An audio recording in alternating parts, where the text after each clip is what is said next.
இன்னைக்கு நம்ம புதுசா ஒரு சூப்பரான ஹாலிவுட் கேரக்டர் தான் நம்ம பிரிண்ட் பண்ணியிருக்கோம். அண்ட் இது வந்து ஒருத்தங்க நம்ம கிட்ட கேட்டாங்க. ஸோ அவங்களுக்காக இந்த கேரக்டர் மாடல் பண்ணியிருக்கோம். வித் பேஸோட நம்ம ஃபுல் செட்டாக பண்ணியிருக்கோம். அண்ட் இதுக்கு பெயிண்டிங் ஒர்க்ஸ் அதிகமாக நம்ம ஸ்ப்ரே பெயிண்டில் தான் பண்ணியிருக்கோம். ஸ்ப்ரே பெயிண்ட் அப்படின்னா நம்ம கஸ்டம் ஸ்ப்ரே பெயிண்ட் இருக்கு இல்லையா, அந்த ஸ்ப்ரே பெயிண்ட்டை யூஸ் பண்ணி நம்ம பண்ணியிருக்கோம். அண்ட் இதுதான் நம்ம ஹாலிவுட் ஹெல்பாய் மூவியில் வர ஹெல்பாயோட கேரக்டர். அண்ட் இது ரொம்ப சூப்பராகவே இருக்குன்னு சொல்லலாம். ஏன்னா இதில் அவர் கையில் எப்பவுமே சுருட்டு வந்து குறிச்சிக்கிட்டே இருப்பார். ஸோ அந்த சுருட்டு கொண்டு அவர் வச்சிருக்க கன்லேருந்து எல்லாத்தையுமே பக்காவாக டிசைன் பண்ணியிருந்தாங்க இந்த கிரியேட்டர். ஸோ அந்த கிரியேட்டருக்கு ரொம்பவே தேங்க்ஸ். அந்த கிரியேட்டரோட ஐடியும் நாங்கள் கீழே டேக் பண்ணுறோம். அண்ட் இதுதான் ஹெல்பாயோட ஃபேஸ்.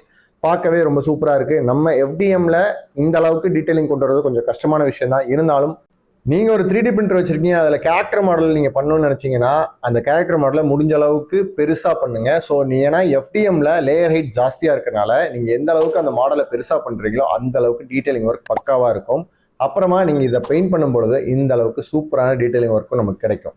அதெல்லாம் இந்த ஊர்ல எவனுக்கு தெரியுது? ஐடியா இல்லாத பசங்க.